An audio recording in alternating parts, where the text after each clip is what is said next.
नमस्कार। स्वत्व के डिजिटल प्लेटफॉर्म पर आपका स्वागत है। दीपावली संपन्न हो चुकी है।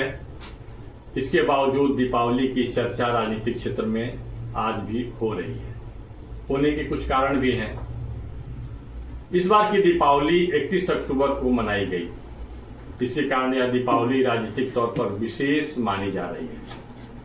अंग्रेजी कैलेंडर के अनुसार इसी दिन आजाद भारत को एकता सूत्र में पिरोने वाले सरदार वल्लभ भाई पटेल का जन्म हुआ था।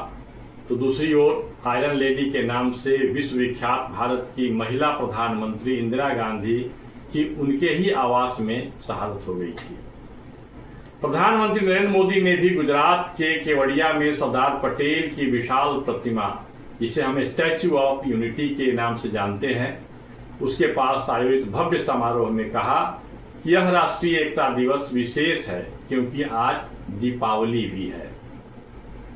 इस अवसर के बहाने हम भारत के ऐसे दो प्रधानमंत्रियों के व्यक्तित्व और कृतित्व के बारे में चर्चा करेंगे जो विपरीत परिस्थितियों में और विपरीत परिस्थितियों को अवसर में बदलने में दक्ष माने जाते हैं। पहले बात करते हैं श्रीमती इंदिरा गांधी की। इंदिरा गांधी के बारे में बहुत कुछ लिखी जा चुकी है, कई पुस्तकें लिखी गई हैं, उनके बारे में बहुत लोगों ने बहुत कुछ लिखा है। हम बात शुरू करते हैं प्रसिद्ध पत्रकार और लेखक खुशवंत सिंह की टिप्पणी से। इंदिरा गांधी की हत्या के बाद खुशवंत सिंह ने साप्ताहिक रविवार में उनके बारे में एक लंबा लेख लिखा था, जिसमें उनके साथ संबंधों का उन्होंने जिक्र करते हुए लिखा है कि सत्ता की राजनीति के खेल में श्रीमती इंदिरा गांधी कोई भी मर्यादा का पालन करने में विश्वास नहीं करती थी। मतलब उनका लक्ष्य सत्ता प्राप्त करना था। इस अर्थ में वह मैकियावेली के सिद्धांत का अनुसरण करती थी कि लक्ष्य को प्राप्त कर लो, इसके बाद लक्ष्य को प्राप्त करने वाले साधन की वैधानिकता को हम सिद्ध कर लेंगे। खुशवंत सिंह के बाद भारत के सुप्रसिद्ध पत्रकार पद्मश्री सुरेंद्र किशोर की एक टिप्पणी का जिक्र यहाँ करना उचित होगा। इंदिरा गांधी की पुण्यतिथि के अवसर पर सोशल मीडिया प्लेटफॉर्म पर जिज्ञासा के रूप में उन्होंने लिखा, मतलब सुरेंद्र किशोर जी ने लिखा कि यदि आज इंदिरा गांधी देश की प्रधानमंत्री होती तो पश्चिम बंगाल में राष्ट्रपति शासन लगता या ममता बनर्जी की ही शासन बना रहता। प्रश्नवाचक चिन्ह के साथ उनकी यह टिप्पणी इंदिरा गांधी के साथ नरेंद्र मोदी की तुलना का एक जायज आधार देता है। पश्चिम बंगाल में केंद्र सरकार की जांच एजेंसियों के साथ हिंसा की कई घटनाएं हो चुकी हैं। इसके बारे में हम सब जानते हैं। वहां तुष्टीकरण की राजनीति के तहत गरीब व लाचार लोगों पर अत्याचार की कई कहानियां मीडिया के सामने आई हैं, मीडिया के माध्यम से वायरल भी हो रही हैं।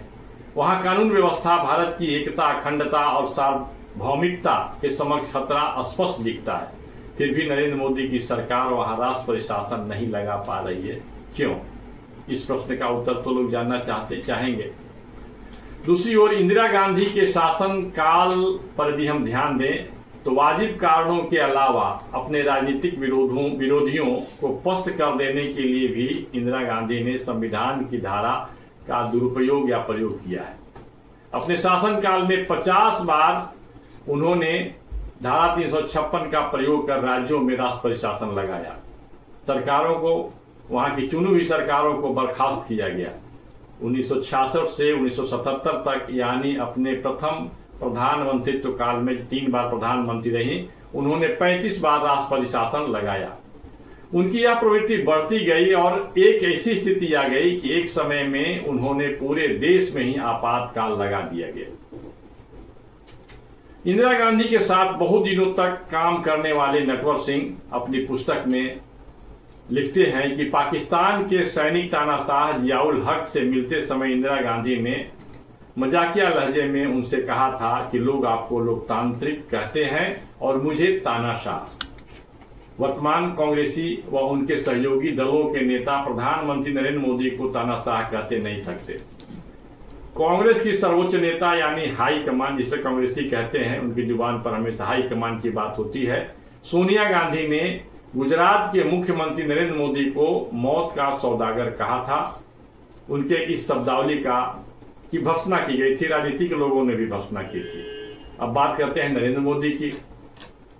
नरेंद्र मोदी दृढ़ संकल्प के धनी हैं। इसमें कोई दो मत नहीं है। सोच समझकर निर्णय करते हैं, लेकिन निर्णय के बाद पीछे नहीं हटते। इंदिरा गांधी की ही तरह वे भी आलोचना के से नहीं घबराते, लेकिन लोकतांत्रिक मूल्य जब सामने आते हैं तब वे अत्यंत धैर्य से काम लेते हैं, और ऐसे में कई बार उन्होंने अपने लिए गए निर्णय से पीछे हटने का भी एक रिकॉर्ड बनाया है। उसका उदाहरण किसानों का आंदोलन है। पश्चिम बंगाल की स्थिति भी इसका एक उदाहरण है। नरेंद्र मोदी के स्थान पर यदि इंदिरा गांधी होती तो किसान आंदोलन को लेकर केंद्र सरकार का रुख कुछ दूसरा होता। पश्चिम बंगाल से जिस प्रकार की रिपोर्टें आ रही हैं, उसमें वहां अब तक राष्ट्रपति शासन लागू कर दिया जाना। व्यवहार की दृष्टि से देखें तो नरेंद्र मोदी की कार्यशैली व सोच पर सरदार पटेल का प्रभाव दिखता है। वहीं इंदिरा गांधी की व्यावहारिक दृष्टि पर बहुत हद तक उनके पिता जवाहरलाल नेहरू का प्रभाव स्पष्ट दिखता है। इंदिरा गांधी ने अपने पिता की ही तरह अपने पुत्र संजय और राजीव को राजनीति में अपना उत्तराधिकारी के रूप में स्थापित कराया। वहीं प्रधानमंत्री नरेंद्र मोदी से सरदार पटेल की तरह तुलना की जाए तो प्रधानमंत्री नरेंद्र मोदी ने सरदार पटेल की तरह अपने परिवार के किसी व्यक्ति को राजनीति में नहीं लाया और ना ही उसे अपना उत्तराधिकारी ही बनाया।